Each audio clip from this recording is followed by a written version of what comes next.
اعوذ باللہ من الشیطان الرجیم بسم اللہ الرحمن الرحیم۔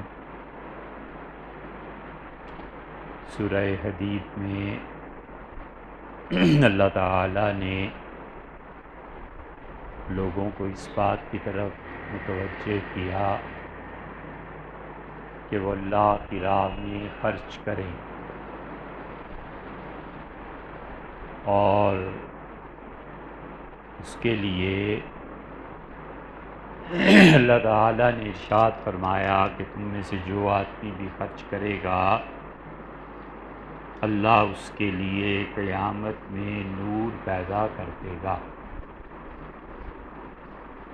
اور نور کی جو ضرورت پیش آئے گی وہاں اس کو بھی واضح کر دیا، اور یہ بتایا کہ ایمان والوں کو وہ نور ملے گا اور کافر اس سے محروم رہیں گے، اور منافق جو تھوڑا بہت ایمان کی بات کرتے تھے کچھ چیز ان کے حصے میں آئے گی، مگر وہ چیز کوئی اثبات اور دائم نہیں ہے، اس میں دوام نہیں ہے، اور وہ چیز بالآخر ان کو محرومی تک لے جائے گی، یعنی وہ نور ابتدائی درجے میں ان کو حاصل ہوگا لیکن اس کے بعد وہ کوئی نہیں رہے گا، اور جس طرح تاریکیاں کافروں پر چھائی ہیں اسی طرح ان منافقوں پر بھی چھا جائیں گی۔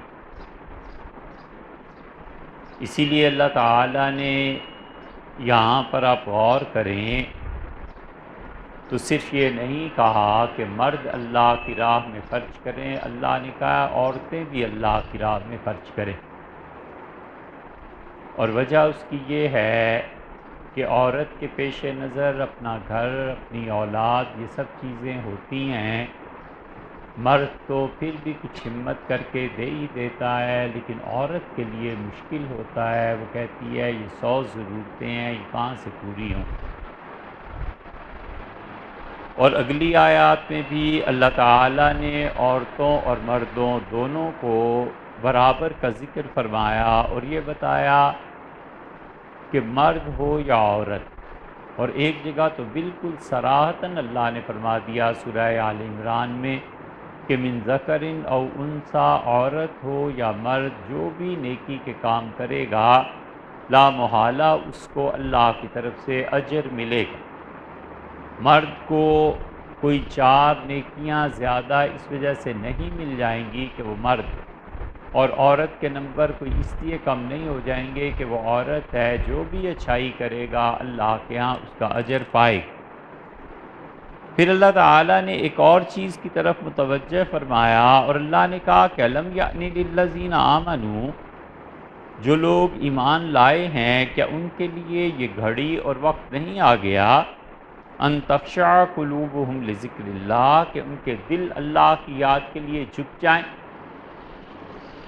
وما نزل من الحق، اور جو کچھ اللہ نے سچائی کے ساتھ نازل کیا ہے، کیا اب یہ گھڑی نہیں آ گئی کہ یہ لوگ اس کو تسلیم کر لیں؟ یہ آیت کریمہ معلوم ہوتا ہے کہ اس وقت نازل ہوئی جب دین حق کے سمجھنے کی ساری راہیں آسان کر دی گئی تھی، اور اللہ تعالیٰ نے واضح طور پر دلائل کے ساتھ یہ بات سمجھا دی تھی کہ حضور صلی اللہ علیہ وسلم سچائی اور حق پر ہیں۔ اور ہوتا یہ ہے کہ انسان کسی بھی نئے نظریے کو قبول کرنے کے لیے جھجکتا ہے، اور یہ بات حق ہے، آدمی اپنا آبائی دین و مذہب ایک لمحے میں نہیں چھوڑ دیتا، کوئی نظریہ 20 سال سے چلا آ رہا ہے وہ ایک لمحے میں نہیں چھوڑ دیتا، کوئی اسے نئی چیز کی دعوت دیتا ہے تو وہ آہستہ آہستہ دلوں میں گھرتی ہے، آہستہ آہستہ اپنی جگہ بناتی ہے۔ تو رسول اللہ صلی اللہ علیہ وسلم نے جس دعوت کو شروع کیا تھا وہ اس شرک کے خلاف تھی جو سینکڑوں نہیں ہزاروں سال سے ان قوموں میں چلا آتا تھا۔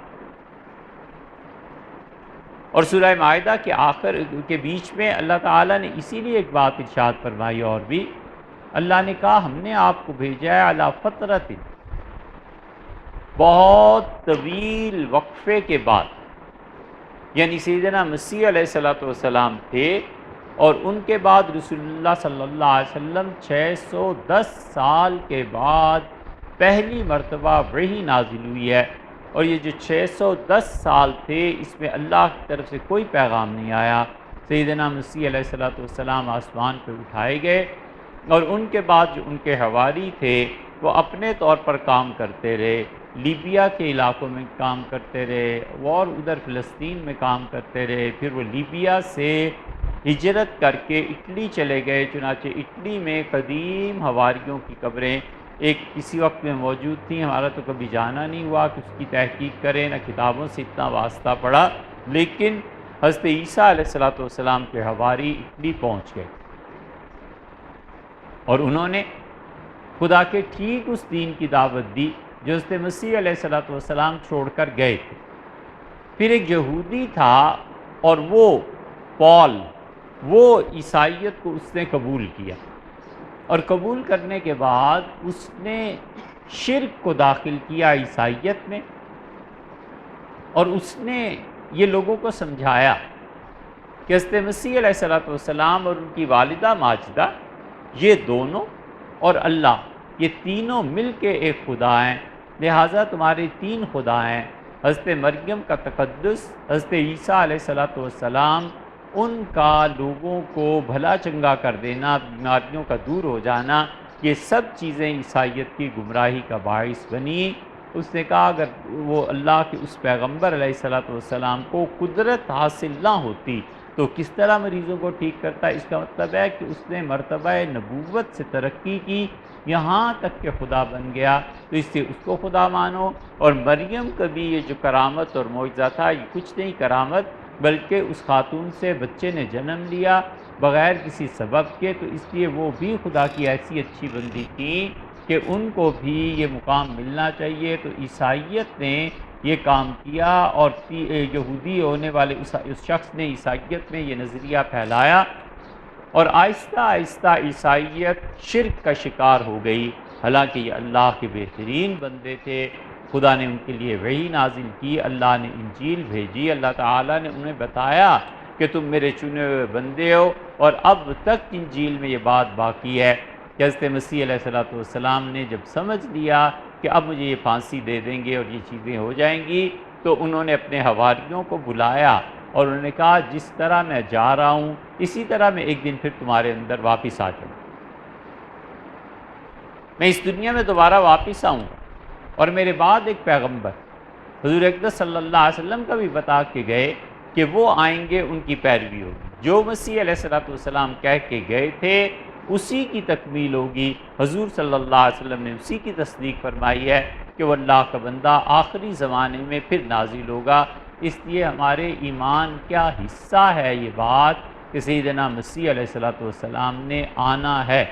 اگر سیدنا مسیح علیہ الصلوۃ والسلام کی آمد نہ مانی جائے تو پھر ان تمام احادیث کا آپ کیا کریں گے جو ساری کی ساری بخاری اور مسلم کے درجے کی حدیثیں ہیں؟ ان ساری احادیث کو کہاں لے جانا؟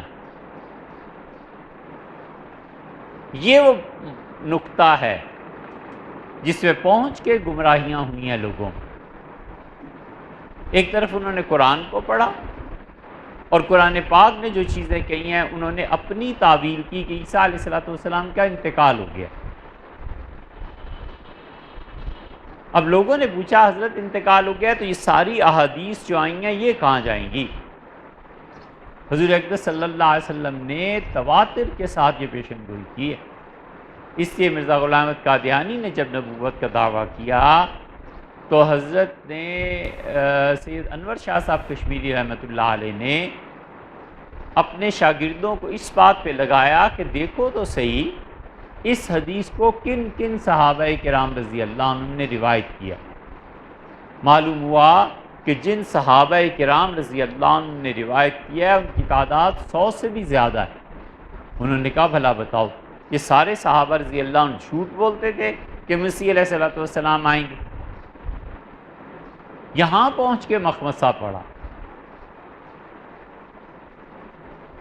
تو یہ جو ہیں آج کل میڈیا میں بہت آ رہے ہیں، غامدی صاحب، انہوں نے صاف انکار کیا اور لکھا عیسیٰ علیہ السلام کا اپنے وقت میں انتقال ہو گیا، کسی مسیح نے اب نہیں آنا۔ ان کی کیسٹ بھی ہیں، ان کی تحریر بھی ہے۔ ان احادیث کا پوچھا گیا تو انہوں نے کہا ان احادیث سے کوئی چیز ثابت نہیں ہوتی۔ علماء نے کہا یہ انکار حدیث ہے جو آپ کر رہے ہیں، جو حدیث آپ کے اپنے معیار پر پوری اترتی نہیں ہے وہ حدیث ہی نہیں ہے، یہ آپ کیا کرتے ہیں؟ انہوں نے کہا ہمارے معیار الگ ہیں، ہم حدیث اور سنت میں ایسے ایسے، وہ لمبی تفصیلات ہیں غامدی صاحب کی، لیکن اس جگہ پہنچ کے ایک طرف عیسیٰ علیہ السلام کا انتقال، ان کا انکار کہ وہ آ ہی نہیں رہے، دوسری طرف احادیث تھیں تو احادیث کا بھی انکار ہو گیا۔ کسی شخص کے لیے ممکن ہی نہیں ہے کہ حضرت عیسیٰ علیہ السلام کے آنے کا انکار کرے جب تک کہ وہ ان ساری حدیثوں کو رد نہ کرے جو رسول اللہ صلی اللہ علیہ وسلم سے ہمارے نزدیک تواتر سے ثابت ہے۔ تواتر کا مطلب یہ ہوتا ہے کہ کسی حدیث پہ اتنے صحابہ رضی اللہ عنہم یا آدمی جمع ہو جائیں کہ اس میں جھوٹ کا امکان باقی نہ رہے۔ آپ اس دور میں جائیں نا جس دور میں اگلے گاؤں کا نہیں پتا ہوتا تھا کہ کیا ہو رہا ہے، کوئی مر جاتا تھا تو 10 دن بعد خبر آتی تھی کہ فلانے گاؤں میں فلاں کا انتقال ہو گیا، وہ کوئی مسافر چلتے چلاتے آتے جاتے بتا دیتا تھا۔ اس دور میں ایک صحابی مصر میں بیان کر رہا ہے، ایک کوفہ میں بیان کر رہا ہے، ایک شام میں بیان کر رہا ہے، ایک مکہ مکرمہ، ایک مدینہ منورہ میں، ایک اور جگہ بیان کر رہا ہے، تو یہ سب لوگوں نے کیا ایکا کر لیا تھا کہ ہم سب مل کے جھوٹ بولیں گے، معاذ اللہ، استغفر اللہ، یہ ہونی ایسی حدیث کو حدیث متواتر کہتے ہیں، اور ہمارے نزدیک عقیدہ حدیث متواتر سے ثابت ہوتا ہے۔ اس لیے یہ عقیدہ ہے مسلمانوں کا، اور یہ صحیح عقیدہ ہے بھی ایسی کہ سیدنا مسیح علیہ السلام کسی وقت تشریف لائیں گے، جب بھی آئیں گے۔ اب ان کے پاس کوئی طریقہ نہیں تھا، انہوں نے کہا حدیثوں کا انکار کر دیا، حدیث کا انکار کر دیا۔ ایک گمراہی یہ ہو گئی، اور ایک گمراہی اس سے پہلے ہو گئی تھی کہ ایک طرف حضرت مسیح علیہ السلام پر جتنی احادیث آئی ہیں انہیں ماننا ہے، اور عیسیٰ علیہ السلام کی جو نشانیاں ہیں وہ پوری بھی نہیں ہوئی۔ تو غلام احمد قادیانی نے کہا جس مسیح نے آنا تھا وہ میں ہی آ گیا، دیکھ لو۔ اس نے کہا حدیثیں سچی ہیں، لیکن مسیح جس نے آنا ہے وہ میں ہوں، اور اس نے نبوت کا دعویٰ بھی کر دیا۔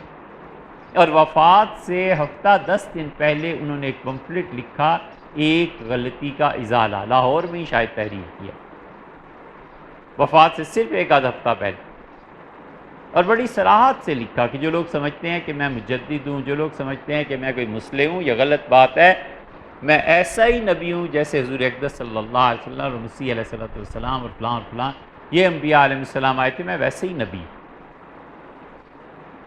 وہاں گمراہی یہ ہوئی کہ مسیحیت کو اس نے اپنے ساتھ چمٹا لیا، یہاں گمراہی یہ ہوئی کہ حدیث کا انکار کر دیا۔ یہ سب چیزیں گزر چکی، پہلے بھی لوگ انکار کرتے رہے اور ایسی چیزیں کرتے رہے، لیکن امت میں یہ طے شدہ بات ہے کہ عقیدے کی بات ہے، مسیح علیہ السلام اپنے وقت پر آئیں گے۔ اس لیے اللہ تعالیٰ نے اس طرف توجہ دلائی کہ دیکھو یہ اتنا لمبا جو عرصہ گزرا ہے، 600 برس تک خدا نے کوئی بات ہی نہیں کی، اور اس میں پھر لوگ اٹھے، وہ اللہ کے ساتھ کیا ہوا وعدہ پیمان، الستو بربکم، کیا میں تمہارا پروردگار نہیں ہوں؟ قالوا بلا، روحوں نے، ارواح نے کہا اللہ کیوں نہیں، آپ ہمارے پروردگار ہیں۔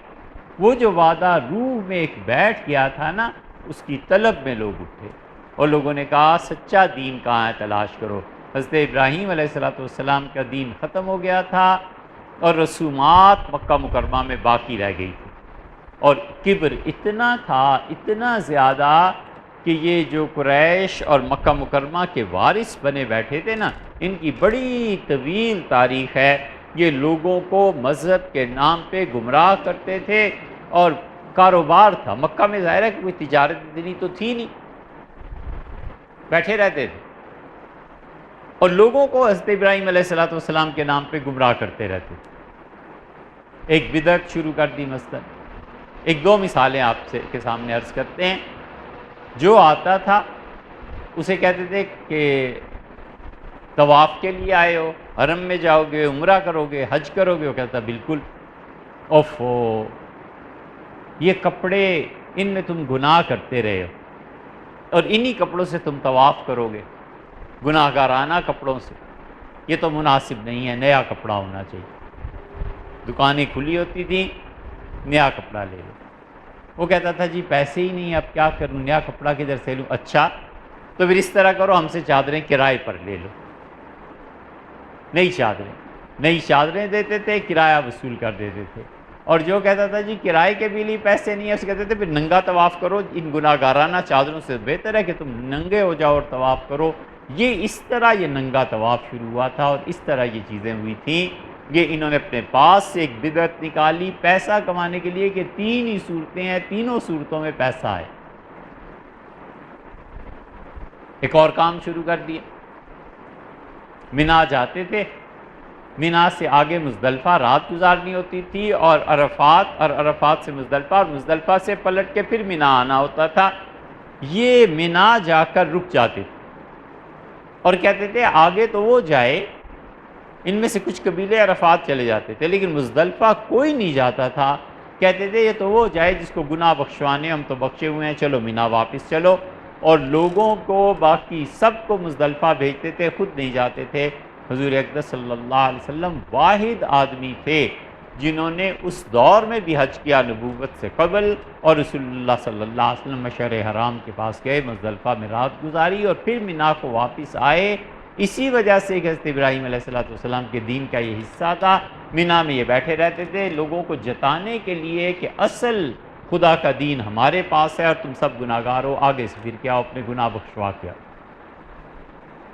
ایسی بہت سی چیز، اور ان میں کچھ لوگ حق پہ تھے، کچھ لوگ سچائی کی تلاش میں تھے۔ تین دوست مکہ مکرمہ میں تھے، انہوں نے کہا یار یہ کیا طریقہ ہے کہ پتھر کی مورتیوں کو پوجیں؟ پھر ایک بولا اور اس سے کہا کہ بارش اوپر سے آئے، اللہ برسائے، زمین سے گھاس اللہ اگائے، بکری گھاس کو چرے، اور بارش اور زمین سے گھاس کا اگنا ہم بھول جائیں کہ اللہ کا ہے، اور وہ بکری جا کر ہم بتوں کے نام پہ ذبح کر دیں، اللہ کے لیے کیوں نہ ذبح کریں؟ اللہ تعالیٰ کا حصہ بیچ میں کہاں گیا؟ یہ تینوں نکلے اور انہوں نے کہا ہم اس دین کو نہیں مانتے، باغی ہو گئے اور چل پڑے۔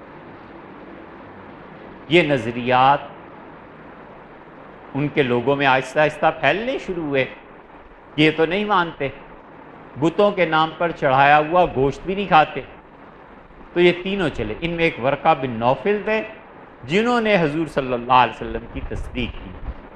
اسی لیے کہا جاتا ہے کہ صحابہ کرام رضی اللہ عنہم میں جو اولین صحابہ ہیں ان میں ورقہ بن نوفل بھی شامل ہیں، اس لیے کہ ورقہ بن نوفل جو تھے نا، یہ جان گئے تھے کہ رسول اللہ صلی اللہ علیہ وسلم اللہ کے رسول ہیں۔ اس وقت تک نبوت آپ کو ملی تھی، رسالت نہیں ملی تھی۔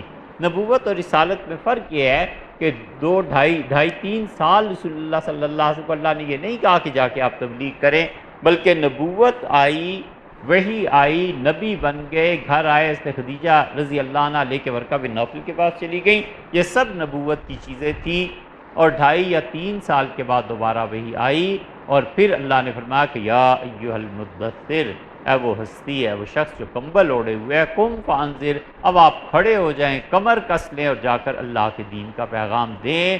اس نبوت اور رسالت کے درمیانی وقفے میں ورقہ بن نوفل کا انتقال ہو۔ اس لیے ان 6 صدیوں میں جتنے بھی افراد ہیں نا، جن تک حق کا دین نہیں پہنچا رسالت کی زبان سے، ہم کہتے ہیں یہ سب کے سب جہنمی نہیں ہیں۔ حقوق العباد میں ان کی پوچھو، یہ ایک الگ بات، لیکن جہنم میں عقیدے کی وجہ سے نہیں ڈالے جائیں گے۔ اللہ جنت میں لے جائے گا نہیں لے جائے گا ہمیں نہیں معلوم۔ بہت سے لوگوں نے کہا جنت میں جائیں گے۔ حضرت مجدد الفسانی سرہندی رحمۃ اللہ کا نظریہ یہ ہے کہ مٹی میں ملا دیے جائیں گے۔ بہت سے حضرات کہتے ہیں کہ جنت اور جہنم کے درمیان میں رکھے جائیں گے، لیکن جہنم میں نہیں جائیں گے۔ اور اسی سے یہ مسئلہ ہم نے لیا ہے کہ دنیا میں کسی بھی دور میں 2017 ہو یا 3017 آ جائے، کسی بھی دور میں جس بالغ لڑکے اور لڑکی کے پاس رسالت کا پیغام خود اس کی زبان میں نہیں پہنچا اور وہ اس حال میں مر گیا تو اللہ کے ہاں اس کی عقیدے کے بارے میں کوئی پرسش نہیں ہے۔ حقوق العباد کا حساب لے تو اللہ لے، وگرنہ وہ شخص جہنمی نہیں ہے۔ ایسا شرعی کافر نہیں ہے جس کافر پہ ہم جہنمی ہونے کا حکم لگاتے ہیں۔ یہ بڑا مسئلہ ہے کیونکہ لوگوں کو معلوم نہیں، اس لیے لوگ پھر انٹرنیٹ پہ سوال کرتے ہیں کہ جس تک حضور صلی اللہ علیہ وسلم کا پیغام ہی نہیں پہنچا یہ کیسے جہنم میں جائے گا، کیا ہوگا؟ ہم کہتے ہیں کیوں جہنم میں جائے گا بھئی؟ ان 600 برس میں، 650 برس میں کوئی پیغام نہیں آیا، حضور صلی اللہ علیہ وسلم کا دور بھی نہیں آیا تھا۔ ان تینوں دوستوں نے کہا کہ یہ کوئی طریقہ نہیں، نکل کھڑے ہوئے۔ ایک جب ایران پہنچا تو وہاں رک گیا، اس نے کہا یہ دین ٹھیک ہے، ایرانی جو کچھ کہتے ہیں یہ ٹھیک ہے۔ ایرانی چونکہ پڑھے لکھے ہوتے تھے نا، بتوں کی عبادت نہیں کرتے تھے۔ ایران کی تعلیم کی روایت 2000 سال پرانی ہے، بہت قدیم سے یہ پڑھے لکھے آتے ہیں، اس لیے یہ وہ اس کی عبادت کرتے تھے جس کی عقل سے کوئی توجیہ نہیں ہو سکتی تھی۔ بتوں کی عبادت کرتے نہیں تھے، عبادت کرتے تھے بجلی کی۔ آسمان پہ بجلی کونتی ہے، کہتے تھے یہ کیا چیز ہے؟ یہ خدا ہے، اس کی عبادت کرو۔ پانی کہاں سے آتا ہے، کہاں چلا جاتا ہے، خشک کیوں ہو جاتا ہے، نہیں ہوتا، بادل کیسے بن جاتے ہیں، یہ ایک ان کا ادراک اور شعور تھا۔ پانی کی پوجا کر لیتے تھے، قدرت کے جو مظاہر تھے ان کی پوجا کرتے تھے، بتوں کی پوجا نہیں کرتے۔ پھر ان میں بھی آگے فرقے بنے ہوئے تھے، دو آگے چلے گئے، اور جب شام پہنچے تو تنصرہ، ایک نے عیسائیت اختیار کر لی، اور یہ ورقہ بن نوفل، ورقہ رضی اللہ عنہ ملے لوگوں سے اور انہوں نے عیسائیت کو اختیار کر لیا، اور ان کا بس یہ دین سچ ہے اور حق ہے، اور آخری نبی صلی اللہ علیہ وسلم کا ہم انتظار کرتے ہیں، جب آئیں گے تو تب ان سے ملیں گے۔ سیدنا خدیجہ رضی اللہ عنہ کے یہ چچا زاد بھائی تھے، ان کا رشتہ گیا تھا خدیجہ رضی اللہ عنہ کے لیے، پھر رشتہ ہو نہیں سکا تھا، ان کے والد نے نہیں کیا تھا، لیکن یہ بہت پڑھے لکھے تھے۔ پھر شام سے یہ تورات، انجیل، یہ سب چیزیں پڑھ کے برما میں آئے، اور تورات اور انجیل عبرانی زبان میں تھی، اسے عربی میں منتقل کرتے تھے، عربی سے عبرانی ترجمہ کرتے تھے، دین کا یہ کام کرتے تھے، سارا دن وہ انہی چیزوں میں لگے رہتے تھے اور انہی چیزوں کو فروخت کرتے تھے۔ سیدنا بلال رضی اللہ عنہ سے ایک دن یہ ملے، بعض روایات میں آتا ہے، اور حضرت بلال رضی اللہ عنہ سے کہا کہ تمہیں بہت کچھ سہنا پڑے گا۔ جو شخص خدا کی توحید کا اور نبوت کا قائل ہوتا ہے، مشرکین اسے مارا ہی کرتے۔ حضور صلی اللہ علیہ وسلم جب گئے تو یہ تو اسی وقت ایمان میں آ گئے۔ انہوں نے پورے حالات تفصیل سے پوچھے اور چپ کر کے سنتے رہے۔ رسول اللہ صلی اللہ علیہ وسلم بتاتے رہے ایسے ایک آیا تھا اور اس سے ایسے ایسے باتیں کی ہیں، یہ مجھے کلام دے کے گیا ہے۔ ان کا ھذا الناموس الذی نزل اللہ علی موسیٰ، یہ وہی فرشتہ ہے، یہ موسیٰ علیہ السلام کے پاس آیا تھا اور ان کو بھی کتاب دے کے گیا تھا، اور جناب والا کو بھی کتاب اور وحی عنایت ہوئی ہے اور آئندہ بھی ہوگی۔ ایمان تو یہی ہو گیا۔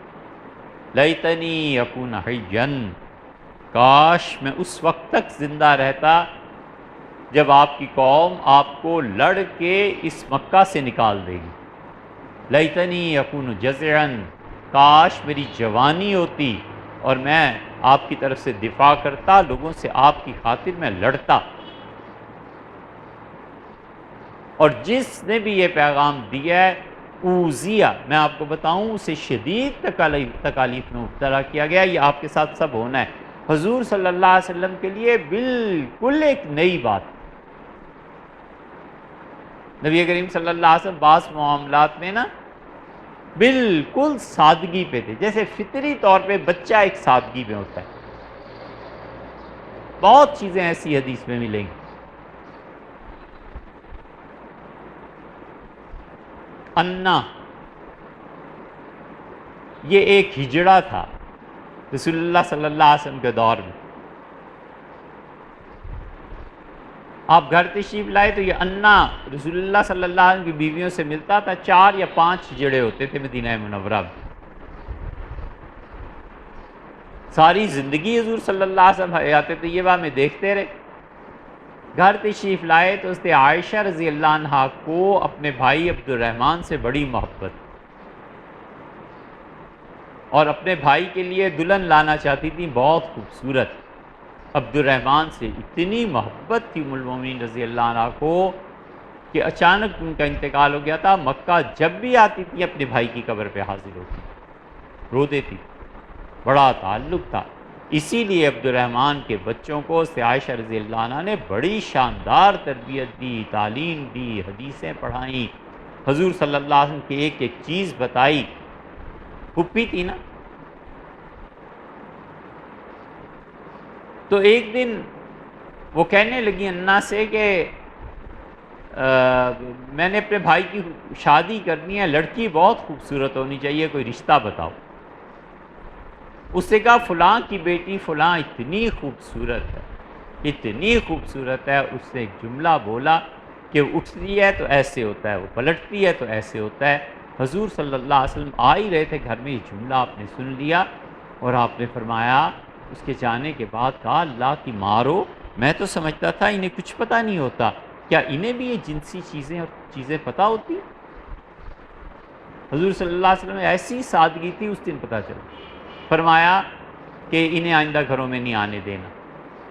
مطلب یہ کہ اگر کسی بھی خاتون کے جسم کو اس طرح بیان کریں گی اور عام مجلسوں میں بیان کریں گے یہ ہجڑے، تو پھر پردے کا مقصد ہی فوت ہو گیا، پردہ ہی پھر کیوں کرانا ہے سب۔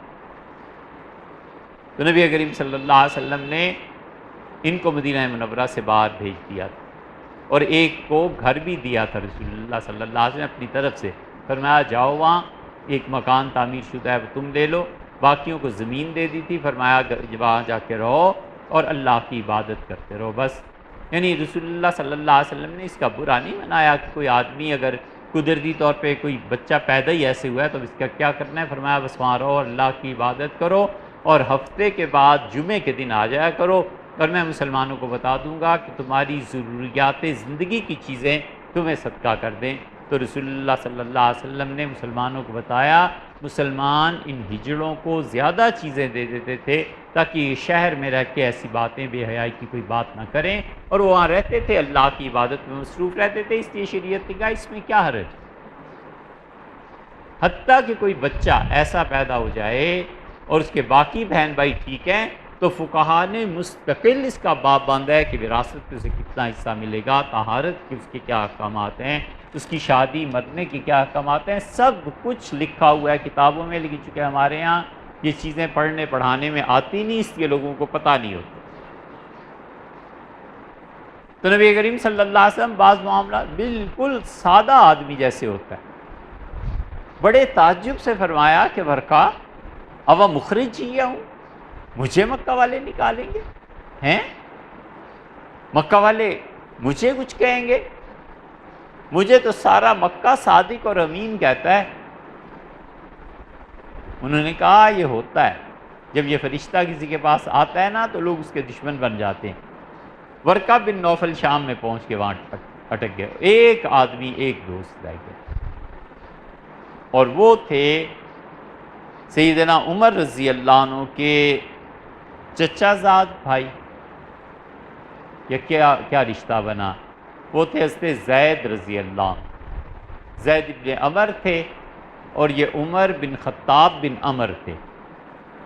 تو سیدنا عمر رضی اللہ عنہ کو گویا چچا ہوئے، یہ زید رہ گئے، اور زید رضی اللہ عنہ نے کہا نہیں، اگر خدا کے علاوہ کسی کی عبادت ان دو خداؤں کی مریم اور عیسیٰ کی کرنی ہے تو ایک سے جب بڑے تو جیسے تم 2 کہتے ہو، مکہ والے ہمارے گھر میں اتنے 300 کہتے ہیں، پھر فرق کیا رہا ان میں اور ان کا، میں اس دین کو نہیں مانتا۔ پھر انہیں وہاں ایک راہب مل گیا، اس نے کہا لڑکے کیا چاہتے ہو تم آخر؟ انہوں نے کہا دین حق کی تلاش میں۔ اس نے کہا دین حق ابراہیم علیہ السلام کا تھا، پھر ہمارے حضرت عیسیٰ علیہ السلام تک پہنچا تھا، پھر ہمارے عقیدوں میں یہ شرک گھس آیا۔ اگر تمہیں صحیح عقیدہ چاہیے نا تو تم اپنے شہر میں رہو، اللہ کا آخری نبی جب آئے گا میرا سلام پیش کرنا اور ان سے چمٹ جانا، اللہ کا آخری دین حق وہی ہو۔ پھر آگے چلے، ایک اور پادری، بڑا درویش آدمی، کوئی تعلق غرض نہیں تھا اس کو دنیا سے اور خدا کی یاد میں مصروف رہتا تھا، اس سے دریافت کیا، اس نے کہا کہ اللہ کے ایک نبی آخری آئیں گے اور ہماری کتابوں میں لکھا ہے کھجوروں والی زمین پہ آئیں گے، میں یہاں شام میں کھجوریں بہت زیادہ ہوتی ہیں، درخت کا میں حضرت ہی کے انتظار میں بیٹھا ہوں، اور تم ایسے کرو کہ یثرب چلے جاؤ یعنی مدینہ منورہ، وہاں انتظار کرو، یہ 2 خطے ہیں جہاں کثرت سے کھجوریں ہوتی ہیں، منڈیاں لگتی ہیں، اور اگر حضرت وہاں تشریف لے آئے تو میں وہاں حاضر ہو جاؤں گا، اور یہاں آ گئے تو تم یہاں آ جانا۔ حضرت زید رضی اللہ عنہ چلے آئے، مکہ مکرمہ میں آ کے بہت مدت انتظار کرتے رہے، بڑے اللہ کے نیک بندے تھے۔ حضرت اسما رضی اللہ عنہ، ابو بکر رضی اللہ عنہ کی صاحبزادی بیان کرتی ہیں کہ میں نے زید کو دیکھا، اور فرماتی تھی کہ میں نے زید کو اس حال میں دیکھا کہ ہم لوگ تو یوں سجدہ کرتے ہیں، وہ الٹے ہاتھ رکھ کے سجدہ کرتے تھے اور رو دیتے تھے، اور سجدے میں گر کے کہتے تھے کہ اے رب تیرے تک پہنچنا چاہتا ہوں، میرے اور تیرے درمیان آگ کا سمندر ہو تو اے رب تیری قسم ہے میں اسے عبور کر کے تجھ تک پہنچوں، اللہ میں ابراہیم علیہ السلام کے دین پہ، بس یہ کہتے۔ بتوں کے نام پہ ذبح ہوتے تھے، جانور منع کرتے تھے، کہتے تھے نہ کرو، اللہ نے بکری کو پیدا کیا اور اللہ ہی نے گھاس کو اس کے لیے پیدا کیا اور بارش کو نازل کیا، ان جانوروں کو ادھر لا کے نہ ذبح کیا کرو۔ کوئی اپنی بچی گاڑنے کے لیے آتا تھا، انہیں پتہ چل جاتا تھا، چلے جاتے تھے، کہتے تھے اس بچی کو مجھے دے دو، اللہ نے بیٹی دی ہے نا، نہ گاڑو، مجھے دے دو، اور اس بچی کو لے لیتے تھے۔ اور جو کہیں سے کھانا، کہیں سے روٹی، کہیں سے کپڑا کچھ ملتا تھا، ان بچیوں کو لا کے دے دیتے تھے۔ 360 بچیاں انہوں نے بچائیں، اور بچی جب بڑی ہو جاتی تھی، پرورش پالنے پوسنے کے بعد پھر اس کے باپ کے پاس جاتے تھے اور کہتے تھے کہو تو میں اس کا نکاح کہیں کر دوں، اور کہو تو تمہاری بیٹی بڑی ہو گئی ہے تم لے جاؤ، اور ان سب بچیوں کا نکاح کر کے انہوں نے ان کے گھر بھیج دیا۔ بہت تقویٰ تھا۔ حضور صلی اللہ علیہ وسلم سے ایک دن ملے، نبی کریم صلی اللہ علیہ وسلم کے ساتھ حضرت زید رضی اللہ عنہ تھے، تو آپ نے فرمایا کہ چچا آپ کھانا کھائیں گے؟ میرے پاس کھانا ہے۔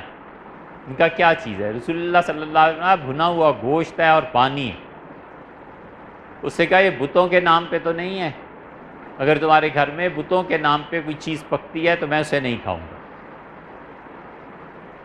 ایسے اچھے لوگ تھے یہ، اور کھڑے ہو جاتے تھے اور کہتے تھے بیت اللہ کا برہنہ طواف نہ کرو لوگو، یہ اللہ کی بے ادبی ہے، اور تلبیہ پڑھتے تھے عرب، لبیک اللہم لبیک لبیک لا شریک لک لبیک ان الحمد والنعمت لک والملک۔ آگے عرب کہتے تھے الا شریکا لک تملک، ہاں اللہ کوئی شریک نہیں ہے تیرا، اور نعمتیں وغیرہ وغیرہ سارا کچھ پڑھ کے لا شریک لک، اللہ تیرا کوئی شریک نہیں اور ہم حاضر ہیں، الا شریکا لک تملک، اللہ سوائے اس کے جس کو آپ نے خود اپنے اختیارات دے دیے ہیں، اور آپ کے دیے ہوئے اختیار سے وہ ہمارا نفع اور نقصان کرتا ہے۔ یہ زید کھڑے ہوتے تھے، کہتے تھے بس لا شریک لک پہ رک جاؤ، آگے نہ بولو، آگے کچھ نہ کہو۔ نبی کریم صلی اللہ علیہ وسلم 35 برس کے تھے، ان کا انتقال ہو گیا، اور ہوا ان کے ساتھ یہ کہ خطاب حضرت عمر رضی اللہ عنہ کے والد نے جب سنا نا کہ یہ اس طرح کی تبلیغ کرتا ہے اور لڑکوں کو یہ سکھاتا ہے اور اللہ کی توحید اور دین ابراہیم کی دعوت دیتا ہے، شدید گالیاں دیں بھائی کو، نکالو اسے، یا واہ اجداد کے دین سے پھرنا چاہتا ہے۔ سختی تو ان کے مزاج میں تھی۔ یہ چلے جاتے تھے دن کو تنگ آ کے مکہ سے باہر، رات ہوتی تھی تو گھر واپس آ جاتے تھے، ان کا ٹھہر تیرا علاج کرتا ہوں۔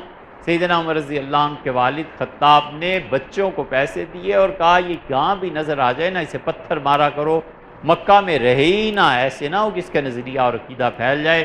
بچے پتھر مارتے تھے، پھر یہ رات کو آنے سے بھی رک گئے تھے، لیکن کبھی کبھی موقع ملتا تھا تو بیت اللہ میں آ جاتے تھے اور طواف کرتے رہتے۔ ان کی بیٹی تھی فاطمہ، سیدنا عمر رضی اللہ عنہ کے ساتھ نکاح ہوا ان کا، اور حضرت عمر رضی اللہ عنہ کی اپنی بہن کا نام بھی فاطمہ تھا۔ ان کا نکاح، یہ آپس میں رشتہ داریاں تھیں نا، چچا زاد تھے آپس میں سارے، یہ ان کا نکاح حضرت سعید رضی اللہ عنہ سے ہوا، اور سعید بیٹے تھے زید کے۔ سیدنا عمر رضی اللہ عنہ نے اپنی جو بہن تھی ان کو سعید کو دیا، سعید نے اپنی بہن حضرت عمر رضی اللہ عنہ کو دے دی۔ یہی وہ فاطمہ اور سعید تھے جو پڑھ رہے تھے، تو سیدنا عمر رضی اللہ عنہ نے آ کے انہیں تھپڑ مارے، اور یہی سعید رضی اللہ عنہ نے کہا عمر تم آخر چاہتے کیا ہو؟ تو اس پہ وہ دب گئے اور کہا سناؤ جو کچھ کہا تو تم نے پڑھا ہے۔ یہی سعید ہیں جو عشرہ مبشرہ میں سے ہیں، اور رسول اللہ صلی اللہ علیہ وسلم نے بہت تعریف ان کی۔ ایک دن یہ چلے گئے نبی کریم صلی اللہ علیہ وسلم کے پاس اور عرض کیا اللہ کے رسول میرے والد ایسے ایسے تھے، تو آپ نے فرمایا کہ اچھا میں کل بتاؤں گا۔ اگلے دن رسول اللہ صلی اللہ علیہ وسلم نے عمر رضی اللہ عنہ کو بلایا کہ ان کے سسر تھے، سعید کو بلایا کہ ان کے والد رضی اللہ عنہ، اور فرمایا رات میں نے جنت میں ورقہ کو دیکھا اور تمہارے والد زید کو دیکھا، دونوں سفید جیسے پادری لباس پہنتے ہیں نا سفید، فرمایا یہ لباس پہنے جنت میں گھوم رہے تھے۔ پھر معراج سے واپسی جب ہوئی ہے تو رسول اللہ صلی اللہ علیہ وسلم فرمایا میری ملاقات ہوئی تھی زید سے، جنت میں گھوم رہے تھے۔ اتنا کال پڑا ہوا تھا دین حق کا، کوئی جانتا ہی نہیں تھا۔ اس حالت میں اللہ نے رسول اللہ صلی اللہ علیہ وسلم کو بھیجا، اور نبی کریم صلی اللہ علیہ وسلم نے 610 برس کے بعد وحی کو دیکھا۔ وہ 610 برس کا عرصہ گزرا اور جبریل امین وحی لائے، اور رسول اللہ صلی اللہ علیہ وسلم سے پہلا لفظ کیا کہا ان کا؟ اقرا پڑھیے۔ اس لفظ نے بتا دیا کہ اس امت کی بنیاد علم پہ ہے۔ جب تک مسلمان علم میں آگے نہیں بڑھیں گے یہ امت کبھی بھی غالب نہیں آ سکتی۔ اس لیے جتنے لوگ باتیں کرتے ہیں نا کہ خلافت راشدہ قائم کرو، اسپتال بناؤ، سیاسی جماعتیں بناؤ، تحریک چلاؤ، یہ کرو وہ کرو، ہم کہتے ہیں سب سے پہلے تعلیم کا بندوبست کرو۔ تعلیم ہوگی۔ اللہ نے پہلے دن ہمارا ناطہ اقرا سے جوڑا تھا، فرمایا تھا پڑھو اقرا بسم ربک الذی خلق۔ 5 آیتیں لے کے آئے جبریل امین، اور جبریل امین جو لے کے آئے 5 میں سے 3 پھر پڑھائی کے متعلق۔ علم بالقلم، قلم کے ذریعے ہم نے انسان کو علم الانسان ما لم یعلم، انسان کو وہ کچھ سکھایا علم کے ذریعے جو پہلے نہیں جانتا۔ یہ نہیں کہا کہ اٹھیے اور توحید کی دعوت دیجیے، یہ بھی نہیں کہا کہ لوگوں کو نماز کی طرف بلائیے، یہ بھی نہیں فرمایا کہ اسلامی حکومت اور ریاست کے قائم کرنے کی جدوجہد کیجیے، کچھ نہیں کہا، پڑھو بس، سیدھی بات۔ اس لیے جب تک مسلمان علم میں غالب نہیں آتے نا دوسری اقوام پہ، اور جب تک یہ مسلمان امتیں پڑھتی نہیں ہیں کچھ نہیں ہو سکتا۔ کچھ بھی ہو جائے بہرحال پڑھے لکھے لوگ پڑھے لکھے ہوتے ہیں۔ ہمیں ہوا نہیں لگی ان ہتھیاروں کی، اور ہمارے تصور میں نہیں ہے جو کچھ امریکہ اور دیگر ممالک بنا چکے ہیں۔ ہم کب وہاں پہنچیں اور کب جا کر پڑھیں، اور ہمارے بچے کب آگے نکلیں، اس وقت تک وہ قومیں کہاں پہنچ چکی ہوں گی، یہ ساری سوچنے کی بات ہے۔ اس لیے رسول اللہ صلی اللہ علیہ وسلم نے 3 برس کے بعد سورہ مدثر کے بعد لوگوں کی دعوت کا کام شروع کیا کہ آؤ یہ چیز ہے، یہ چیز ہے۔ قریش میں کل 17 آدمی پڑھے لکھے تھے جب رسول اللہ صلی اللہ علیہ وسلم آئے ہیں، اور 17 میں سے یہ 4 خلفائے راشدین بھی تھے۔ عجیب بات ہے کہ خلافت راشدہ ساری کی ساری اس سوسائٹی میں ان لوگوں کے پاس آئی جو پڑھے لکھے لوگ۔ اسی لیے سیدنا عمر رضی اللہ عنہ پڑھے لکھے، رسول اللہ صلی اللہ علیہ وسلم نے منع کیا تھا کہ تورات خبردار جو پڑھی، لیکن مطلب اس بات کا تھا کہ تورات اور قرآن آپس میں گڑبڑ نہ کہیں ہو جائیں، کچھ ایسی بات نہ ہو جائے۔ لیکن جب مدینہ منورہ رسول اللہ صلی اللہ علیہ وسلم پہنچے ہیں اور قرآن عام ہو گیا بہت زیادہ، سیدنا عمر رضی اللہ عنہ جاتے تھے، پڑھے لکھے تھے نا، یہودی ہفتہ وار تورات کا درس دیتے تھے، سیدنا عمر رضی اللہ عنہ تورات جا کے یہودیوں سے پڑھی، اتنی تعلیم عام۔ اور آ کے رسول اللہ صلی اللہ علیہ وسلم بتاتے تھے کہ اللہ کے رسول یہ کہا، یہ کہا، یہ کہا، آپ فرماتے یہ جھوٹ ہے، یہ جھوٹ ہے، یہ جھوٹ ہے، ہاں البتہ یہ درست ہے، یہ درست ہے۔ مکہ مکرمہ میں قرآن کے نزول کے بعد اور رسول اللہ صلی اللہ علیہ وسلم کے معجزات کے بعد اور پہلے 50-60 آدمی حضرت عمر رضی اللہ عنہ سے جو ایمان لے آئے تھے نا، انہیں کہتے ہیں سابقون الاولون، وہ لوگ جو ایمان لانے میں سبقت کر گئے سیدنا عمر رضی اللہ عنہ سے پہلے۔ بعض کہتے ہیں 40 افراد تھے۔ امام ذہبی رحمۃ اللہ علیہ نے سیر اعلام النبلاء کی پہلی جلد میں وہ تفصیل دے دی ہے کہ سابقون الاولون کون، قرآن نے جن کی تعریف کی ہے، سیدنا عمر رضی اللہ عنہ سے پہلے جو ایمان لائے اور جنہوں نے بہت تکالیف برداشت کی۔ اس دوران کوئی موقع ایسا آیا ہے جب اللہ نے یہ آیت نازل کی اور اللہ نے فرمایا الم یانی للذین آمنوا ان تخشع قلوبهم لذکر اللہ وما نزل من الحق، کیا وہ وقت نہیں آ گیا کہ جو لوگ ایمان لائے اللہ تعالیٰ کی یاد کے لیے ان کے دل ڈھہ جائیں، ان کے دل نرم پڑ جائیں، ان کے دل بچھ جائیں، وما نزل من الحق، اور اللہ نے جو قرآن دیا ہے اس قرآن کو سنو۔ کیا لوگوں ابھی وہ وقت نہیں آ گیا کہ تم اس کو سمجھو؟ بعض مفسرین کا خیال یہ ہے کہ یہ آیت مدینہ منورہ میں نازل ہے اور اس وقت اسلام کافی پھیل چکا تھا، اور اللہ نے اس آیت میں منافقین کو کہا ہے کہ اے ایمان والو جو ظاہر میں ایمان لائے ہو، کیا یہ وقت نہیں آ گیا کہ تمہارے دل اللہ کی یاد سے تھرا اٹھیں؟ اور کیا وقت نہیں آ گیا کہ جو اللہ نے قرآن نازل کیا ہے بس اس قرآن کو سمجھنے کی، اس پہ جم جانے کی کوشش کرو؟ یہ وہ آیت کریمہ ہے جس سے بڑے بڑے لوگوں کے دل ہلا دی۔ سیدنا عمر رضی اللہ عنہ کے متعلق آتا ہے کہ انہوں نے اس آیت کو پڑھا اور بے اختیار رونے لگے اور کہا اللہ وہ وقت آ گیا۔ ڈاکہ پڑا، قافلہ لٹا، سب ڈاکو مال جمع کر رہے تھے، اور ڈاکو کون تھا؟ فضیل ابن عیاض رحمۃ اللہ علیہ۔ ان سے کسی نے کہا کہ آپ کی توبہ کا قصہ کیا؟ ان کا توبہ کیا کرنی تھی، ہم تو ڈاکے ڈالتے تھے۔ جب خوب لوٹ مار ہو گئی تو ایک خیمہ رہ گیا، اس میں چراغ جل رہا تھا، تو میں اس خیمے کی طرف گیا، میں نے کہا اس میں بھی تو کچھ ہوگا ہی آخر۔ تو میں نے جب پردہ اٹھایا تو کوئی اللہ کا بندہ تلاوت کر رہا تھا، چراغ جل رہا تھا، خیمے میں کچھ نہیں تھا۔ اس نے مجھے دیکھا اور یہ آیت پڑھی، اس نے کہا الم یأنی للذین آمنوا ان تخشع قلوبهم لذکر اللہ، ایمان والوں کے لیے کیا وہ وقت نہیں آ گیا کہ ان کے دل اللہ کی یاد سے تھرا اٹھیں خدا کے خوف سے؟ فرماتے تھے اس سے جو آیت پڑھی تو مجھے ایسے لگا جیسے اللہ مجھے سے یہ کہہ رہا ہے۔ میں نے سامان پھینک دیا اور میں نے کہا میرے رب اب وہ وقت آ گیا، میں آپ کو یاد کروں۔ میں نے اپنے جتھے سے کہا لوگوں کا سامان واپس کرو، اور میں اللہ سے معافی مانگتا ہوں، آئندہ کبھی میں نہیں لوٹوں گا، اور میں جا رہا ہوں۔ اور پھر اللہ کے اچھے بندوں کی صحبت میں بیٹھ گیا، اور فضیل رحمۃ اللہ علیہ اس درجے کے اولیاء کرام میں سے تھے کہ وہ دعا مانگتے تھے اور لوگ کہتے ہیں ہم نے ان کی دعاؤں کو اپنی آنکھوں سے پورا ہوتے دیکھا، صاحب کرامت اولیاء اللہ میں سے۔ اللہ تعالیٰ فرماتے ہیں کہ اگر یہ نہیں ہوگا، تمہارے دل میری یاد سے نہیں تھرائیں گے اور تم قرآن کو نہیں پڑھو گے، اس پہ غور نہیں کرو گے، تو دیکھو پھر کیا ہوتا ہے، وَلَا يَكُونُوا كَالَّذِينَ أُوتُوا الْكِتَابَ مِن قَبْلُ، اس امت کی طرح نہ بن جانا جو دنیا میں تم سے پہلے گزر چکے، ہم نے انہیں بھی کتاب دی، ہم نے انہیں بھی کہا تھا وہ کتاب پڑھیں۔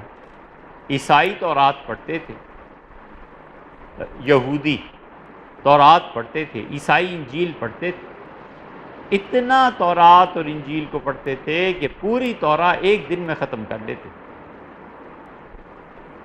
اب تک یہودی ہفتے کے دن کوئی کام نہیں کرتے،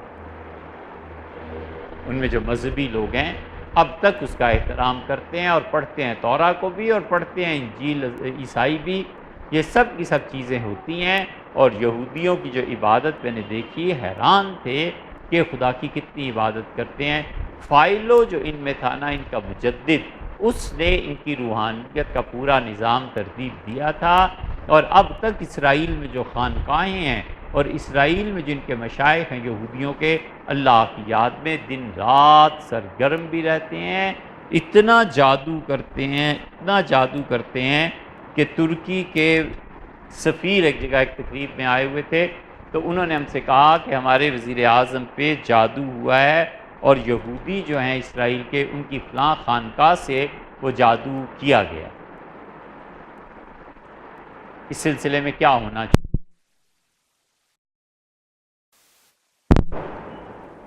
مصر میں چلے جائیں، اسرائیل کی قربت کی وجہ سے یہودی کہیں مل جائیں عبادت کر۔ اللہ تعالیٰ نے فرمایا ان کی طرح نہ ہو جانا جنہیں ہم نے کتاب دی تھی، فطال علیہم الامد، اور مدت دراز تک انہوں نے اپنی کتاب کو چھوڑے رکھا، فقست قلوبہم، اور کتاب سے غفلت کی وجہ سے، اس پہ عمل نہ کرنے کی وجہ سے، اس کی تلاوت نہ کرنے کی وجہ سے ان کے دل پتھر ہو گئے۔ اس آیت پہ غور کریں تو سر شرم سے جھک جاتا ہے کہ ایک مرتبہ ماں نے پڑھا دیا، محلے میں کوئی عورت آتی تھی اس نے پڑھا دیا، بچپن میں مسجد میں بھیج دیا، قاری صاحب نے پڑھا دیا، اور جس دن ختم قرآن کی مٹھائی بٹی اس کے بعد 50 سال گزر گئے، 60 سال گزر گئے، قرآن بالکل ناظرہ پڑھنا پڑھانا بھول گئے، اور پھر کہیں ہوش آیا کسی نے پڑھا دیا تو پھر 50 سال کے بعد کتاب کھولتے ہیں کہ اچھا یار اللہ کی کتاب ہے کچھ پڑھیں تو صحیح، اور کتنے ہی ہیں جو مر جاتے ہیں اور پھر خدا کی کتاب پڑھتے ہی۔ ایسے ہی ہوتا ہے کہ بچپن میں پڑھا دیا جس نے پڑھا دیا قرآن، اور 2 مرتبہ پڑھ لیا تو بہت ہی اچھا کر لیا، اس کے بعد قرآن کھولنا ہی نہیں۔ 12-15 سال کی عمر تھی اور کہاں پھر 50-60 سال کی عمر میں۔ اللہ کہتا ہے ان لوگوں کی طرح نہ ہو جانا جنہیں میں نے کتاب دی تھی، اور پھر فطال علیہم الامد، زمانے گزر گئے اس کتاب کو انہوں نے نہیں کھولا، فقست قلوبہم، اور ان کے دل پتھر ہو گئے۔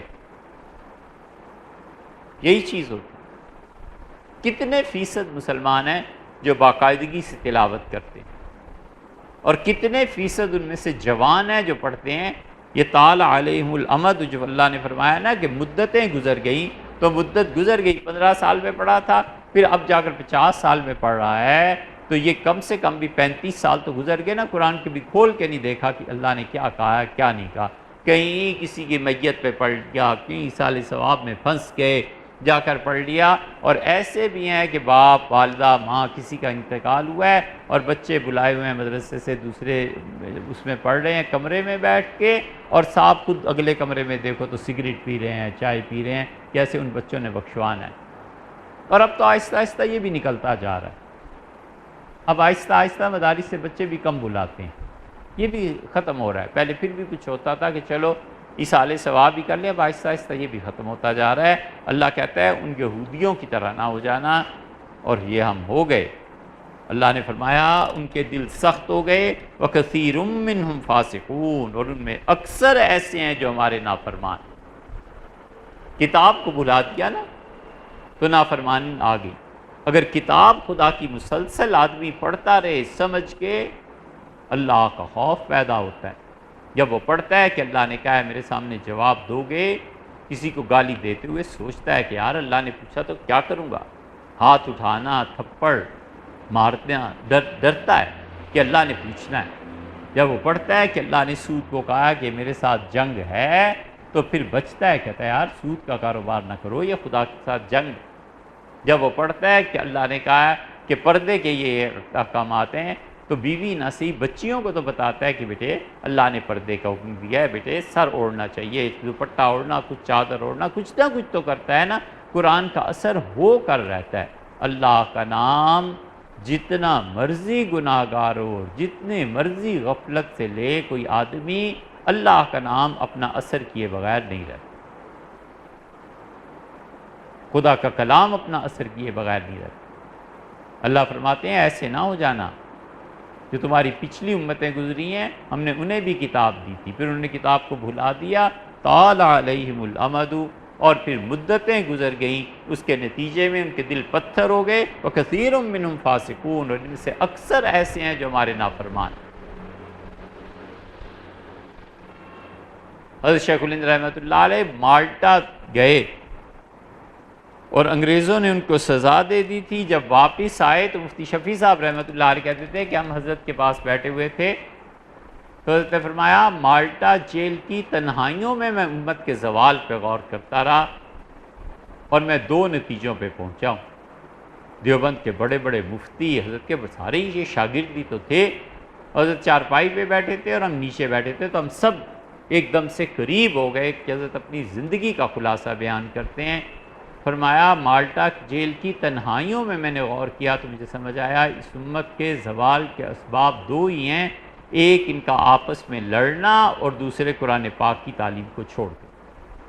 اس لیے میرے بچوں جہاں تک ہو سکے قرآن کو عام کرو، اس کی تعلیم کو عام کرو، لوگوں کو بتاؤ کہ ان کے پروردگار نے کیا کہا ہے۔ یہ ہے اللہ کہتا ہے وَكَثِيرٌ مِّنْهُمْ فَاسِقُونَ، اور ان میں سے بہت سے تھے جنہوں نے اللہ کی نافرمانی اختیار کی۔ اعلموا ان اللہ یحیی الارض بعد موتها، لوگوں یاد رکھو اللہ زمین جب مردہ ہو جاتی ہے تو اس کو پھر زندہ کر دیتا ہے۔ قد بینا لکم الآیات، ہم نے تمہارے لیے اپنی چیزیں واضح، اپنے احکامات کر دیے، اپنی آیات اور نشانیاں، لعلکم تعقلون، تاکہ تم عقل سے کام لو۔ گہری حقیقت بیان کی۔ ذکر چل رہا ہے کتاب کا، اور ذکر یہ ہو رہا ہے کہ لوگوں نے چھوڑ دی تھی لہٰذا ان کے دل پتھر کے ہو گئے۔ اگلی آیت میں فرماتے ہیں کہ اللہ زمین مردہ ہوتی ہے زندہ کر دیتا ہے۔ ربط آپس میں کیا بنا ان آیات کا؟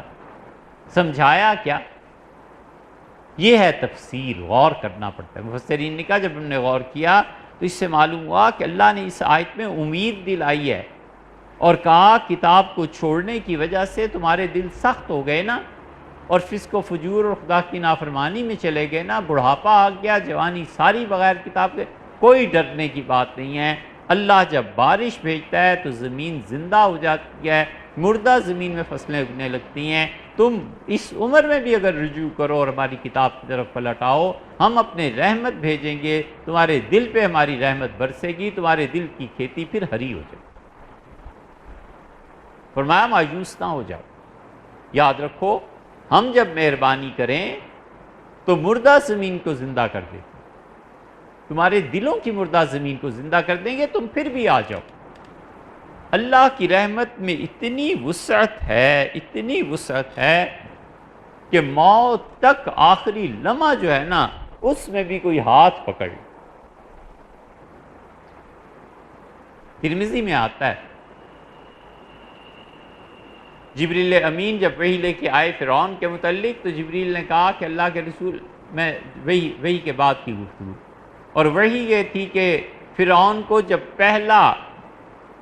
پہلی مرتبہ وہ ڈوبا اور پہلا غوطہ لگا، اوپر آیا تو اس سے کہا پانی سے کہ میں ایمان لایا اس پہ جو بنی اسرائیل ایمان لائے۔ تو جبریل امین نے کہا کہ اللہ کے رسول مجھے وہ وقت یاد ہے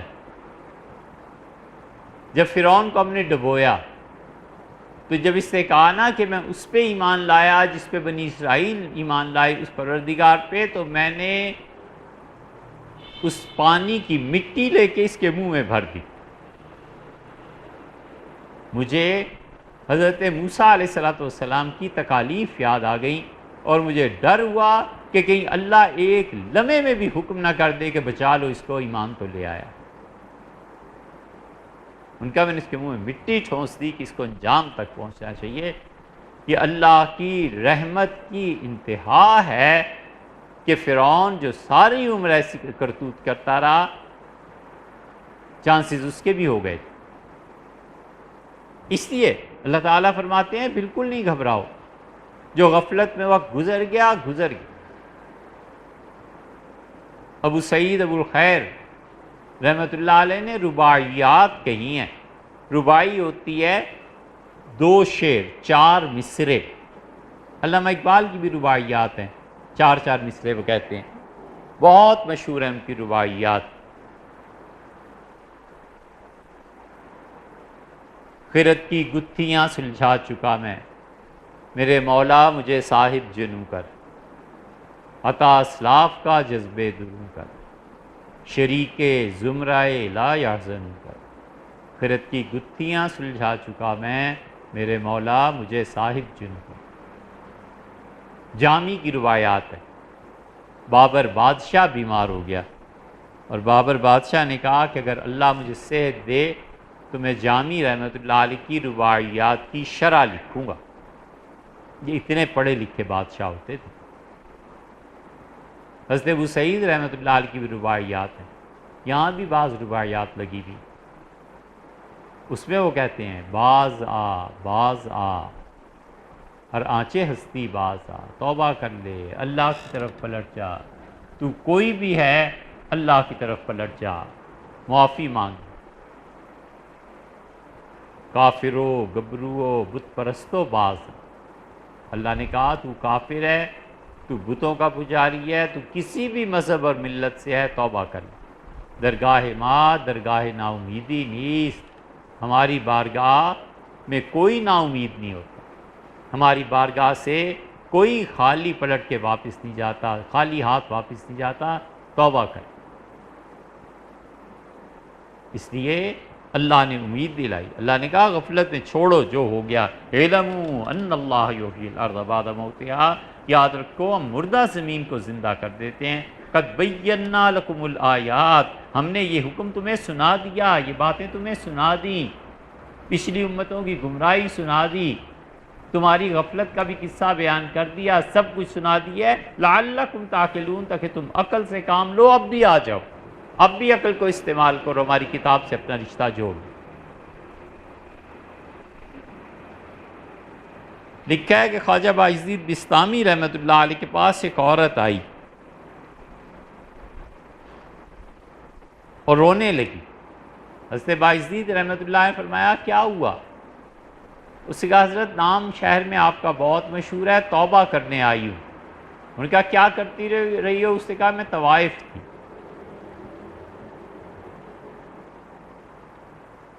نہ، حضرت ابو سعید ابو الخیر رحمۃ اللہ علیہ کے متعلق یہ قصہ آتا ہے۔ ابو سعید رحمۃ اللہ علیہ ناراض ہوئے اور ان کا از خیر گسستی و بشر پیوستی، ساری زندگی نیکی کی دشمن اور ساری زندگی گناہ کی طرف دعوت دینے والی، اب آئی ہو؟ تو حضرت ابو سعید رحمۃ اللہ کو اسے جواب دیا اور اس نے کہا شیخ من آنچے می نمائم ہستم، میں جو بھی ہوں آپ کے سامنے آ کے سچ بولا ہے، ظاہر بھی سیاہ ہے اور باطن بھی سیاہ ہے، لیکن یہ جو آپ بیٹھے ہیں نا، تو نیز ہر آنچے می نمائی ہستی، حضرت آپ اندر سے بھی اتنے ہی نیک ہیں جتنے ظاہر میں آپ مقدس اور پاک نظر آتے۔ ابو سعید رحمۃ اللہ علیہ چپ کر کے چلے گئے اور جا کے تنہائی میں روتے رہے رات بھر اور بار بار یہ شعر پڑھتے رہے، تو نیز ہر آنچے می نمائی ہستی، ابو سعید جتنا تو لوگوں میں نیک ہے نا، کیا تو واقعی اندر سے بھی اتنا ہی نیک ہے؟ انہوں نے کہا میری بی بی، میری تو توبہ اللہ سے اب پکی ہوئی ہے، تو نے راہ دکھا۔ کسی آدمی کبھی بھی مایوس نہ ہو، نہ زیادہ ماضی کے قصے سوچے، یہ گناہ کیا، ایک بار توبہ کر لی، آگے چلو یار، اللہ کی رحمت بڑی وسعت ہے اس میں، اگر ہم نے کسی کا دینا ہے تو بہت سونی قیامت میں ہمارا بھی دینا ہو جائے گا۔ شیطان کبھی کبھی گناہ کو یاد دلاتا ہے، اس کی لذت کو یاد دلاتا ہے، تاکہ اس توبہ کے بہانے سے اس گناہ کی طرف پھر لے جائے۔ یہ بھی اس کا جال نہ کرے، اللہ پہ بھروسہ کرے، آگے چلے۔ اسی لیے آخر پہ فرمایا قد بینا لکم الآیہ لعلکم تعقلون، تم سمجھتے ہو، عقل ہے، واپس آ جاؤ، کچھ بھی کیا ہے پلٹ آؤ، اس قرآن سے اپنا رشتہ جوڑ لو۔ اور پھر اس اصل مضمون کی طرف آ گئی جو سورہ مبارکہ میں فرمایا ان المصدقین والمصدقات، اور بلا شک و شبہ وہ مرد جو ہماری راہ میں خرچ کرتے ہیں، والمصدقات، اور بلا شبہ وہ عورتیں جو ہمارے راستے میں خرچ کرتی ہیں، وَأَقْرَضُ اللَّهَ قَرْضًا حَسَنًا، اور پروردگار عالم کو، اپنے رب کو، اللہ کو وہ اچھا قرض دیتی ہیں، يُضَاعَفُ لَهُمْ وَلَهُمْ أَجْرٌ كَرِيمٌ، ہم ان کو کئی کئی گنا کر کے واپس پھیر دیں گے اور ان کے لیے بہت زیادہ عزت اور احترام جو ہے ان کا قائم رہے گا اور ہم اجر دیں گے۔ عورتوں اور مردوں دونوں کا الگ الگ ذکر کرتی ہے۔ اچھا، اس آیت کریمہ سے پھر اصل موضوع کی طرف آگے جو اس صورت کا اصل موضوع ہے، فرمایا ان المصدقین، بلا شک و شبہ جو مرد اللہ کی راہ میں صدقہ کرتے ہیں، والمصدقات، اور عورتیں صدقہ کرتی ہیں۔ یہاں پہ عورتوں کا نام خاص طور پہ اس لیے لیا کہ عورتوں کے لیے مشکل ہو جاتا ہے خرچ کرنا، گھر سنبھالنا ہے، بچوں کی پرورش ہے، ان کے اخراجات ہیں، ایک ایک پائی الگ کر کے سوچتی ہے یہ بیٹی ہے یہ بیٹا ہے، اس کا کیا کریں۔ بیٹا جتنا جوان ہوتا جاتا ہے ماں باپ کی خوشی بڑھتی جاتی ہے کہ کل کو باپ کا بازو بن جائے گا، کچھ کما کے لائے گا، کچھ محنت کرے گا، زندگی کے دن اچھے گزریں گے، جو دقتیں کاٹی ہیں کوئی بداوا ہوگا۔ اور بیٹی جتنی بڑی ہو جاتی ہے ہر دن ماں کی پریشانی بڑھ جاتی ہے کہ اس کا کیا کرنا ہے، رشتہ کہاں کروں گی، ہاتھ پیلے کرنے ہیں، پیسہ کہاں سے آئے گا، یہ کیا ہوگا یہ کیا ہوگا، یہ سب چیزیں ہوتی ہیں تو وہ اپنا بجٹ بنا کے رکھتی ہے۔ حضور اقدس صلی اللہ علیہ وسلم نے بچوں کو دیکھا، انہیں پیار کیا، اور سیدنا حسن رضی اللہ عنہ فرماتے تھے، مجھ سے کہا کہ تم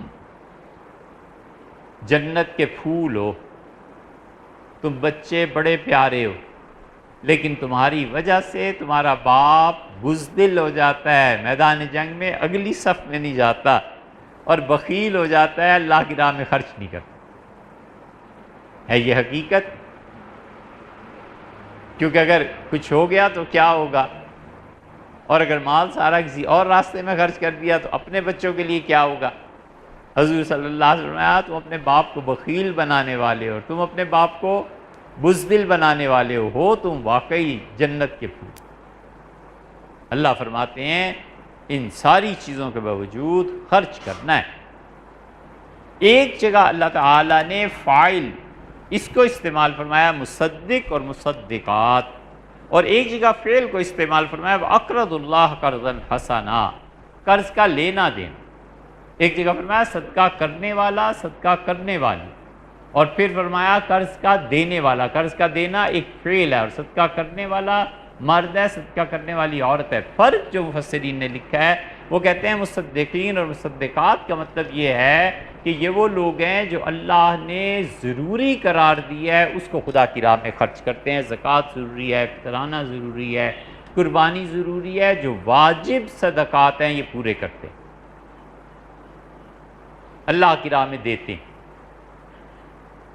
اور دوسری طرف اللہ نے فرمایا جو قرض دیتے ہیں، اس سے مراد وہ کہتے ہیں یہ ہے کہ کبھی ہنگامی بنیادوں پر ضرورت پیش آ جاتی ہے، زکوٰۃ دے دی، فطرانہ دے دیا، سارے سال کا جتنا اللہ نے ضروری قرار دیا تھا سب دے دیے، اور اس کے بعد کہیں زلزلہ آ گیا، فوج کو ضرورت پیش آ گئی، کہیں دینی مدارس میں ضرورت پیش آ گئی، محلے میں کوئی آدمی گر گیا، مرتا ہے، دوائی کے لیے پیسے نہیں۔ یہ ساری ایسی چیزیں ہیں جو ہنگامی ضرورتیں ہیں۔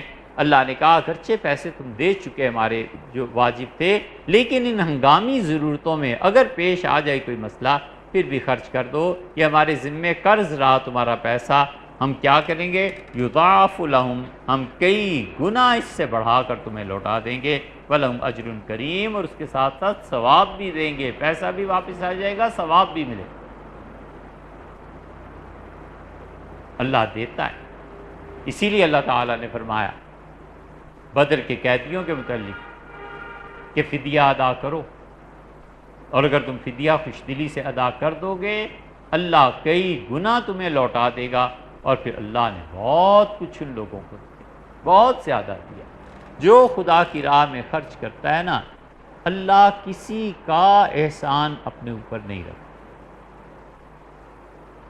ہمیشہ یہ اصول اور کلیہ یاد رکھنا چاہیے کہ اللہ اتنا غیرت مند ہے، اتنا غیور ہے، کسی کا احسان لیتا ہی نہیں. جو اس کے لیے کام کرتا ہے جلد یا بدیر اللہ کئی گنا واپس کر دیتا ہے، اس زندگی میں بھی اور آخرت تو ہے ہی ہے. اللہ تعالیٰ کو ہم نہیں دیکھ سکتے،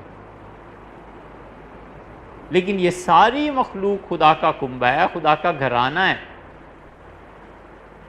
کوئی آدمی خدا کے گھرانے کے ساتھ اچھائی کرتا ہے، قیامت میں جب اللہ سے ملے گا نا، اللہ اس انسان کی قدر کرے گا کہ تو نے مجھے دیکھنے کے بغیر ہی میرے خاندان کے ساتھ اتنی بھلائی. ایک آدمی نہیں ہے، فرض کر لیجئے آپ اس کے گھر والوں کا خیال رکھتے ہیں، سال 2 سال بعد وہ سفر سے واپس آتا ہے، ماں سے، بیوی سے، کس سے ملتا ہے، وہ رپورٹ کرتی ہیں اور کہتی ہیں محلے میں فلاں آدمی نے ہمارا بڑا خیال رکھا، آپ اس کا ضرور شکریہ ادا کریں. آپ کے بھائی نے خیال رکھا، سسر نے خیال رکھا، کوئی کمی آپ کی محسوس نہیں ہونے دی. تو جو شریف آدمی ہے جاتا ہے 10 تحفے لے کے بھی اور کہتا ہے کہ غیر موجودگی میں میں پھنس گیا تھا، فیملی کا آپ کی بڑا احسان، آپ کی بڑی مہربانی. یہ مثال ہے اس شخص کی جو اللہ کے بن دیکھے اس کی مخلوق کی خدمت کرتا ہے، لوگوں کے ساتھ اچھائی سے پیش آتا ہے، جو اللہ نے دیا ہے توفیق کے مطابق خرچ کرتا رہتا ہے. قیامت میں جب پہنچے گا باری تعالیٰ بھی اسے کہے گا کہ تو نے اگرچہ مجھے نہیں دیکھا تھا لیکن میری مخلوق کا خیال کیا، میرے کنبے کا خیال کیا، آج مانگ کیا مانگ، آج تیرے لیے سب چیز. اسی لیے رسول اللہ صلی اللہ علیہ وسلم نے مالی معاملات میں لوگوں کو بتایا کہ جو آدمی درگزر سے کام لیتا ہے، آپ نے فرمایا میں تمہیں بتاؤں قیامت کی سختیاں کم ہو جائیں گی. لوگوں نے عرض کیا کہ اللہ کے رسول ضرور. آپ نے فرمایا اور قرض معاف کر دینے والے. سورہ توبہ میں آتا ہے اللہ نے کہا والغارمین، اور زکوٰۃ کا مال تو لوگوں کی گردنیں آزاد کرنے کے لیے. کسی شخص پہ قرض ہو گیا ہے محلے میں، کسی آدمی پہ کسی اور معاملے میں قرض ہو گیا ہے، زکوٰۃ اسے دو تاکہ وہ اپنے قرض کو اتارے، اپنی جان چھڑائے.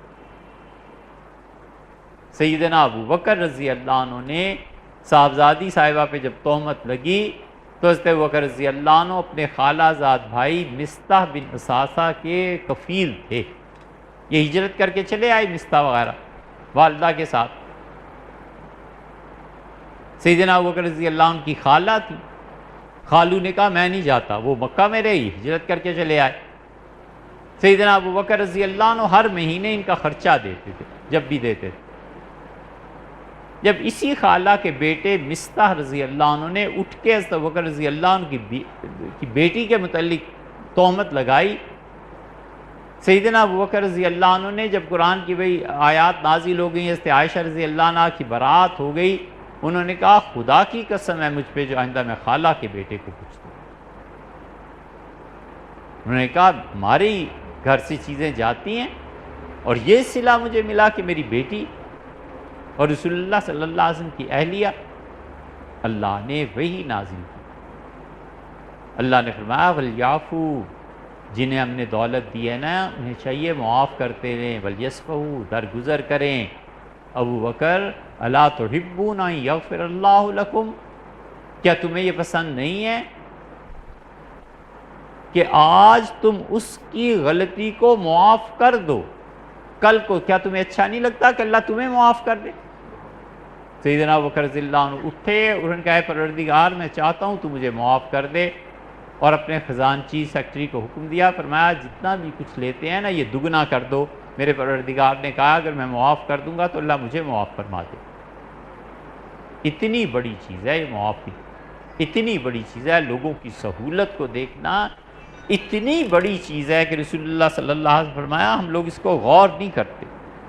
انسانوں سے محبت ہم نے تھوڑی ہی سیکھی، ہمیں انسانوں کو مارنا سکھاتے ہیں، کاٹنا سکھاتے ہیں، خون، دہشت گردی، یہ وہ، انسانوں سے محبت نہیں سیکھی.